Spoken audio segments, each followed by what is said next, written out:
पाकिस्तान को next 1 year में 40 से 45 बिलियन डॉलर मिनिमम चाहिए, और वो ज़रूरत ना अमेरिका पूरी कर सकता है,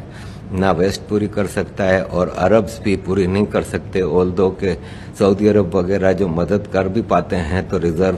फॉरेन रिजर्व में रखने के लिए 2-3 बिलियन डॉलर दे देते हैं। यहाँ 1 साल का खाली 40-45 बिलियन डॉलर है। तो उन्होंने कहा कि पाकिस्तान का इकोनॉमिक बैंकरप्सी होना लाजमी है, इकोनॉमिस्ट कह रहे थे। और उन्होंने कहा कि पाकिस्तान इकोनॉमिकली कोलैप्स तो करेगा ही, और उसी कोलैप्स की सूरत में फिर मामलात सेट होंगे। और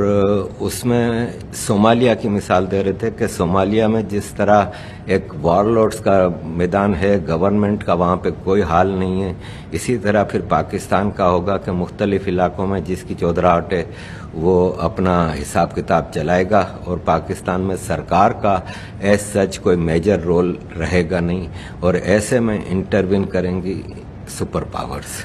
और एक और साहब थे, ब्रिटिश हैं, वो बता रहे थे कि behind the door Europe, England, America और इंडिया, क्या इन सारे सिनारियों में कि पाकिस्तान के इकोनॉमिक कोलैप्स के बाद क्या होना है, वो सारी चीज़ें हैं। तो उन्होंने कहा कि इसमें ऐसा हो सकता है कि बलूचिस्तान को फिर एक आज़ाद बफर स्टेट के तौर पे वो किया जाएगा, कि उसमें फिर क्या होगा कि अमेरिकन इन्फ्लुएंस रहेगा बलूचिस्तान में, और सिंध जो है वो इंडिया क्लेम करता है। और इंडिया ने ऐसी बिहाइंड द डोर जो मीटिंग्स हुई हैं यूरोप, अमेरिका और इंडिया की, क्या वोट आफ्टर कोलैप्स, पाकिस्तान के कोलैप्स करने के बाद क्या सिनारियो होंगे, तो उसमें इंडिया ने क्लेम किया है कि सिंध हिस्टोरिकली हिंद है, और सिंध के बगैर हिंद का कोई हिसाब किताब नहीं है, और सिंध तो आफ्टर ऑल हमारा होगा। अब देखें, ये सब बातें प्राइवेटली आपस में हो रही हैं, इसमें कितनी ऑथेंटिसिटी है नहीं है, लेकिन जो सिनारियोस चल रहे हैं इसमें ये सारी बातें समझ में आती हैं कि ऐसा हो भी सकता है। तो मैंने उसमें सवाल किया कि पीओके गिलगित बल्तिस्तान, बोले वो तो आउट ऑफ क्वेश्चन है ना, वो तो इंडिया ने ऑलरेडी कहा हुआ है कि वो हमारा है, और उस पर अमेरिका और Europe after collapse of Pakistan उनको कोई एतराज़ नहीं है। अगर इंडिया अपना हिस्सा, इलाका जो है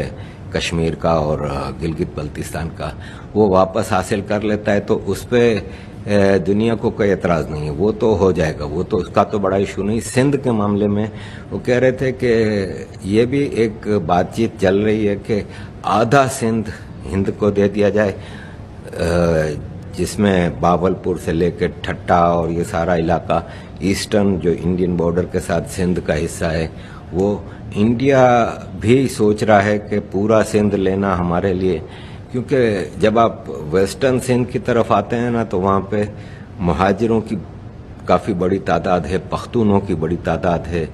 और ये फसाद का मामला चलता रहता है, पठान और मुहाजिरों का। तो हो सकता है इंडिया ईस्टर्न सिंध की हद तक उसको अपने साथ शामिल करने को तैयार हो जाए।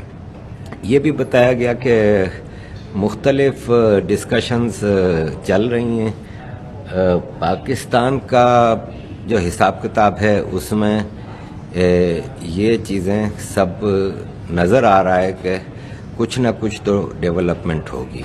अब ऐसे में अगर आप फ्लड्स के हवाले से भी देखें तो जो तबाही आई है, और पाकिस्तान